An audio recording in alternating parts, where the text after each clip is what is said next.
நமச்சிவாய. என்னை வழிநடத்திய அருளாளர்கள், மகான்கள், சித்தர்கள் என்ற வரிசையில் இன்னைக்கு நம்ம பார்க்க போகிறவர் என் வாழ்வில் மிகப்பெரிய ஒரு மாற்றத்தை உருவாக்கியவர். அவரை எனக்கு காமிச்சு நீ இவர்கிட்ட போ அப்படின்னு சொல்லி என்னை வழிநடத்தியது அண்ணாமலையாரே நேரடியாக இவரிடம் நீ போ, இவரை பற்றி கொள் என்று என்னை கூட்டிட்டு போய் அவர்கிட்ட விட்டார். என்னங்க அண்ணாமலையார் போய் அப்படியெல்லாம் கொண்டே விடுவாரா அப்படின்னு நீங்கள் அடுத்த கேள்வி கேட்பீங்க. உண்மையிலே இது நிகழ்ந்தது. ஏனென்றால் நான் ஒரு 15 வருடங்கள், ஒரு 20 வருடங்கள் இருக்கும். அதுக்கு முன்னாடி பஞ்சபூத தல யாத்திரைன்னு சொல்லி வீட்டில் இருக்கவங்க எல்லாத்தையும் கூட்டிட்டு நானாக மேப்பை போட்டுட்டு இந்த பஞ்சபூத தலங்கள் சொல்றீங்கள, நம்ம திருவானைக்கா, காஞ்சிபுரம், சிதம்பரம், இது நம்ம காளகஸ்தி, அடுத்து அண்ணாமலை அப்படின்னு சொல்லி இந்த தீபத்தை ஒட்டி நாங்கள் ஒரு பயணமாக, தொடர் பயணமாக ஒவ்வொரு இடத்துலையும் போய் எல்லாத்தையும் பார்த்துட்டு வந்தோம். அப்படி பார்த்துட்டு கடைசியாக அண்ணாமலையில் ராத்திரி சேர்ந்துருக்கோம். அங்கே சேஷாத்திரி சாமிகள் ஆசிரமத்தில் தான் அப்போ ரூம் போட்டு தங்கியிருக்கோம். காலையில் எழுந்திரிச்சு அப்படியே டீ குடிக்கலான்னு சொல்லி வெளியில் பார்த்தா அண்ணாமலையார் கிரிவலம் வர்றார். எப்பயுமே தீபத்துக்கு அடுத்த நாளைக்கு அடுத்த நாள் பார்த்தீங்கன்னா அண்ணாமலையார் கோயிலிருந்து கிளம்பி கிரிவலம் வருவார். அதுக்கு நாள் இரவே என்ன பண்ணுவாங்கன்னா அடி அண்ணாமலையிலிருந்து அடி அண்ணாமலையாரும் அங்கே இருக்க அம்பாலும் சேர்ந்து நேராக அண்ணாமலையார் கோயிலுக்கு மறுநாள் காலையில் அண்ணாமலையார் கோயிலிருந்து கிளம்பி அந்த கிரிவல பாதையில் இருக்கக்கூடிய ஜீவ சமாதிகள், ஆலயங்கள் எல்லா இடத்துக்கும் சகல மரியாதையும் ஏற்று அந்த கிரிவலத்தை முடிச்சுட்டு மத்தியானம் கோயிலுக்குள்ளே போயிடுவாங்க. அப்படியான ஒரு நிகழ்வு இருக்கிறது. அந்த நிகழ்வெல்லாம் அப்போ எனக்கு தெரியாது, அது எப்படி நடக்கும் என்னெல்லாம் தெரியாது. காலையில் எந்திரிச்சு டீ குடிக்கலான்னு பார்த்தா திடீர்னு பயங்கரமாக கொட்டு சத்தம்லாம் கேட்குது. பார்த்தா அண்ணாமலையார் வர்றார். வந்தானே வேகமாக வீட்டில் இருக்கவங்களாம் கிளப்பி வாங்க, நம்ம கோயிலில் போய் அண்ணாமலையாரை பார்க்கணும்னு நினச்சா அதுக்கு முன்னாடி அண்ணாமலையாரை நம்மளை தேடி வர்றாரு அப்படின்னு சொல்லிட்டு அப்போ எல்லாம் இப்போ பார்த்தீங்கன்னா பயங்கர கூட்டம் இருக்குது, போலீஸுக்கு எடுபடிலாம். அப்போ அவர் பாட்டுக்கு ஓரத்தில் ஒரு சைடில் கார் பஸ் எல்லாம் போயிட்டே தான் இருக்கும். அப்படி தான் இருந்தது. அப்போ நாங்கள் என்ன பண்ணிட்டோம்னா உடனே எங்கள் கார் எடுத்துகிட்டு அண்ணாமலையார் வர்றாரா கொஞ்சம் தூரம் போய் முன்னாடி போய் நின்றுக்குவோம். அவர் நம்மளை கிராஸ் பண்ணுற வரைக்கும் அப்படியே ஒவ்வொரு இடத்துலையா நின்றுட்டு வர்ற அப்படியே அந்த அழகை பார்த்துட்டே இருப்போம். அவர் கரெக்டாக நம்மள்கிட்ட வந்த உடனே திருப்பி கார் எடுத்துகிட்டு திருப்பி இன்னும் கொஞ்சம் ஒரு கிலோமீட்டர் போய் தள்ளி நின்றுக்குவோம். இப்போ திருப்பி வரும். அப்படியே அந்த கிரிவலம் முழுவதும் அவர் எப்படியெல்லாம் வர்றாரு அப்படிங்கிறத அந்த அழகை ஒவ்வொரு இடத்துலையும் நின்று ரசித்து பார்த்துக்கிட்டே வரும்.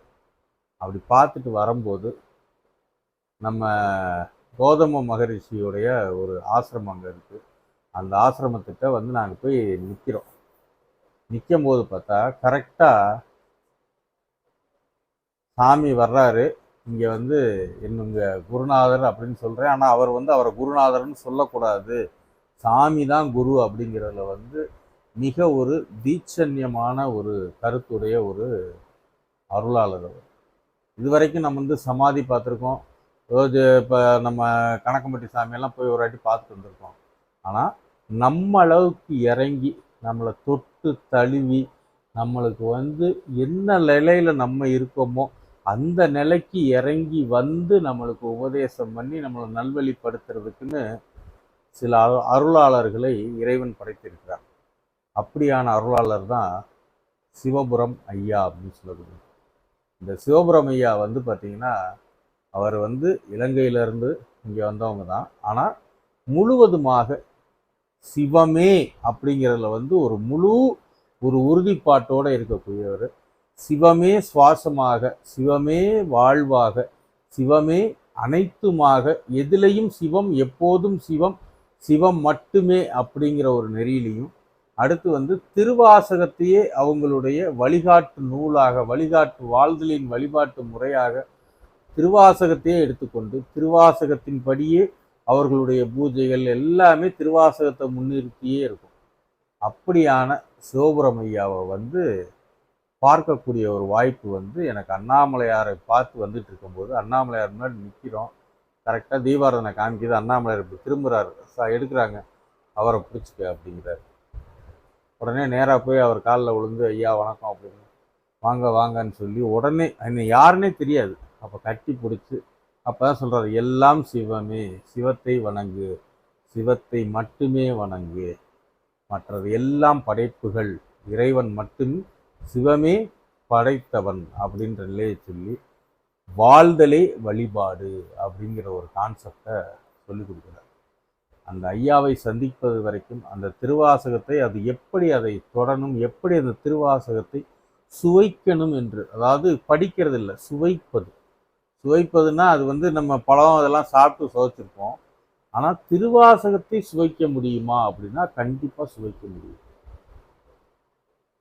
ஆனால் அவரே மாணிக்கவாசகர் சொல்லுவார், நினைத்தோறும் காண்தோறும் பேசுந்தோறும் எப்பொழுதும் அனைத்து எலும்பு உள்நக ஆனந்த தேன் சொரியும் குனிப்புடையானுக்கே சென்றூதாய் போத்தும்பி அப்படின்னார். நினைச்சா இனிக்கும், பேசுனா இனிக்கும், பார்த்தா இனிக்கும் அப்படிங்கிற மாதிரி அந்த திருவாசகத்தின் உணர்வு நம்மளுக்குள்ள சிவம் என்ற ஒன்றை கிளர்ந்து எழச் செய்யும். அதை எப்படி பண்ணுறதுன்றதை சொல்லி கொடுத்து, வழிபாடு என்பது காலையில் போய் ஒரு 10 நிமிஷம் சாமி கும்பிட்டோம், விளக்கேற்றணும், சாமி கும்பிட்டோம், அந்த ஒரு மிஞ்சி போனால் ஒரு அரை மணி நேரம் சாமி கும்பிட்டோம், மீதி இருக்க 23.5 மணி நேரம் அந்த அரை மணி நேரம் சாமி கும்பிட்டால 23.5 மணி நேரம் காப்பாற்று எனக்கு அதை வச்சு அப்படின்னு சொல்கிறது அல்ல வழிபாடு.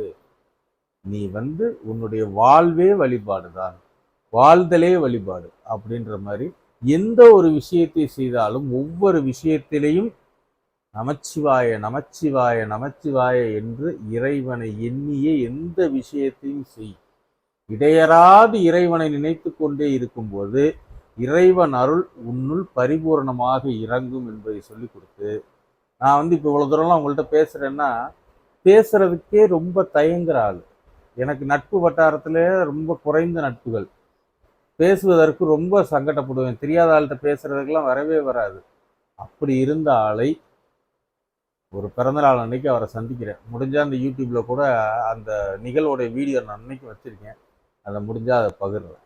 அந்த அவரை போய் ஒரு பிறந்தநாள் அன்னைக்கு சந்திக்கும்போது அவர் என்ன பண்ணாருன்னா, பக்கத்தில் வர சொல்லி கட்டி பிடிச்சி முதுகு தண்டு இருக்குது பார்த்தீங்களா, அந்த முதுகு தண்டை ஒரு தடவு தடவிட்டு ஒரு இனிப்பை பிரித்து என் வாயில் போட்டுட்டு, நீ சாமியை பற்றி நிறையா பேசுவ, சாமியை பற்றி நிறையா உணர்வ, நீ நிறையா பேசுவ அப்படின்னு சொல்லி ஆசீர்வாதம் பண்ணார். அன்றிலிருந்து தான் நான் பொதுவாக எல்லாரிடமும் தைரியமாக சாமியை முன்னிறுத்தி பேச ஆரம்பித்தது. இன்னைக்கு வரைக்கும் அவர் வந்து எனக்கு மானசீகமாக வழிகாட்டிக்கிட்டு தான் இருக்கார். இன்னைக்கும் ஐயா இருக்கார். அவர் எப்போ போனாலும் எல்லாரையும் வந்து அப்படி ஒரு அரவணைப்பு, சின்ன பசங்கள்ல இருந்து இன்னைக்கும் வந்து திருவண்ணாமலையில் ஒரு பள்ளி வச்சுருக்காங்க, எந்த கட்டணமும் இல்லை. வர்ற குழந்தைகள் வந்து நம்ம சொல்கிறோம்ல ப்ரீகேஜி எல்லாம் சொல்கிறோம்ல, அந்த ப்ரீகேஜி மாதிரி அங்கே ஒரு ஸ்கூல் வச்சுருக்காங்க. அந்த ஸ்கூலில் வந்து முதல்ல வந்த உடனே அவங்களுக்குன்னு ஒரு ஆத்மநாதர் மாதிரி ஒரு திருவண்ணாமலையில் மலையிலேருந்து ஒரு சின்ன கல் எடுத்துகிட்டு வந்து வச்சு அதுக்கு வந்து அபிஷேகம் பண்ணி அதுக்கு திருமுறையெல்லாம் சொல்லிட்டு தான் அவங்களுடைய வகுப்புகளே ஆரம்பிக்கும். அந்த மாதிரியான ஒரு இலவச பள்ளி வந்து நடத்துகிறாரு. அது இல்லாமல் இன்றும் தமிழை வந்து அவங்க மாதிரியெல்லாம் ஐயா மாதிரிலாம் பேச முடியாது. திருவாசக விளக்கம், நிறைய பேச்சு, நிறைய புஸ்தகங்கள், நிறைய விஷயங்கள் கொடுத்து மக்களுக்கு வந்து இந்த வழிபாடுனா பயமுறுத்துறது, சாமி கண்ணை குத்திரும், அப்படி செஞ்சிடும் இப்படி செஞ்சிடும்னு பயமுறுத்தியே நம்ம என்ன பண்ணிட்டோம்னா இறை வழிபாட்டுக்குள்ளே இருக்கவங்க எல்லாத்தையும் வேற மதத்துக்கு துரத்தி விட்டோம். இவங்க மட்டும்தான் செய்யணும், அவங்க அதெல்லாம் செய்யணும்னு.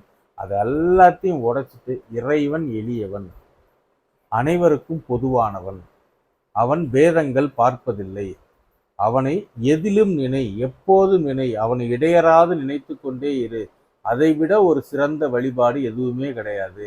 அதனால எதை செஞ்சாலும் நமச்சிவாய். ஒரு 10 ரூபா கொடுக்குறியா நமச்சிவாயின்னு சொல்லி கொடு, 10 ரூபா வாங்குறியா நமச்சிவாயின்னு சொல்லி வாங்கு. யார்கிட்ட எதையும் நீ சொல்வதற்கு முன் நமச்சிவாயின்னு மனசுக்குள்ள நினைச்சிட்டு சொல்லு. யார் எதையும் கேட்கற உன்கிட்ட பேசுறவங்கள்ட்ட கேட்கறதுக்கு முன்னாடி மனசுக்குள்ள நமச்சிவாயின்னு சொல்லிட்டு கேளு. அதாவது நீ எதை செய்தாலும் இறைவனை முன்னிறுத்தி முன்னிறுத்தி முன்னிறுத்தி நீ செய்யறப்போ வந்து உனது வழிபாடுங்கிறது வந்து சும்மா ஒரு 10 நிமிஷம் 1/4 மணி நேரம் செய்யறது இல்லாம உன் வாழ்க்கை முழுவதுமே வழிபாடாக இருக்கும்.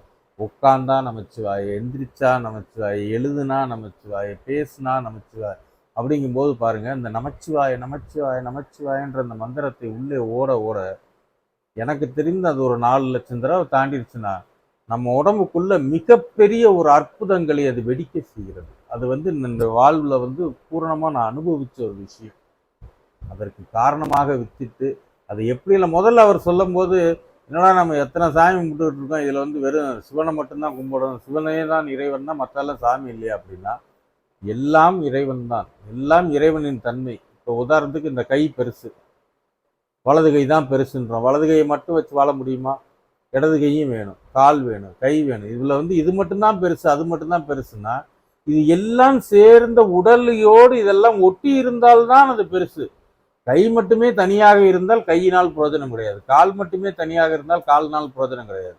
ஆனால் இது எல்லாம் சேர்ந்து ஒன்றாக இருப்பதற்கு பேர் தான் சிவம்னு பேர். சக்தி வேறு சிவன் வேறுவாங்க. அது சிவன்.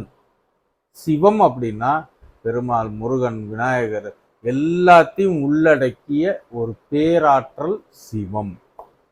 அப்போது சிவமே ஒவ்வொரு இடத்துலையும் ஒவ்வொரு விதமாக பிரதிபலிக்கிறது. சிலர் வந்து ஒரு விரதம் மட்டும் பிடிச்சிக்கிட்டு நிற்கிறாங்க.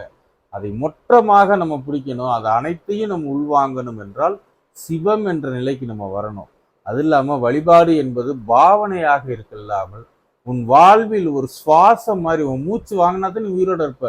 அந்த மாதிரி உன் சுவாசம் மாதிரி அந்த இறை வழிபாடு என்பது உன் வாழ்வோடு பிணைந்த ஒன்றாக, நீ படுத்தாலும் எந்திரிச்சாலும் நினைச்சாலும் எல்லாத்திலேயுமே இறைவனை முன்னிறுத்த உன் வாழ்க்கை எப்படி சிறப்பாகும் என்பதை நீங்கள் அனுபவித்து பார்த்தால் மட்டுமே அது தெரியும். அப்படியான அனுபவத்தை கொடுத்து இன்று வரை என்னை வழிநடத்தி கொண்டிருக்கிறார் சிவபுரமையா. நீங்களும் முடிந்தால் அந்த திருவண்ணாமலையில் வந்து பார்த்தீங்கன்னா கிரிவலப்பாதையில் அவங்க ஸ்டால் நிறையா போட்டிருப்பாங்க. ஐயாவோட புஸ்தகங்கள் நிறையா இருக்கும், ஐயா பேசின டிவிடிகள்லாம் நிறையா இருக்கும். முடிஞ்சால் வாங்கி கேட்டு பாருங்கள். உண்மையிலேயே உங்களை வேறு ஒரு விதத்தில் சிவத்தை காமிப்பாங்க. நமச்சிவாய் வாழ்க, நாதன் தாழ் வாழ்க.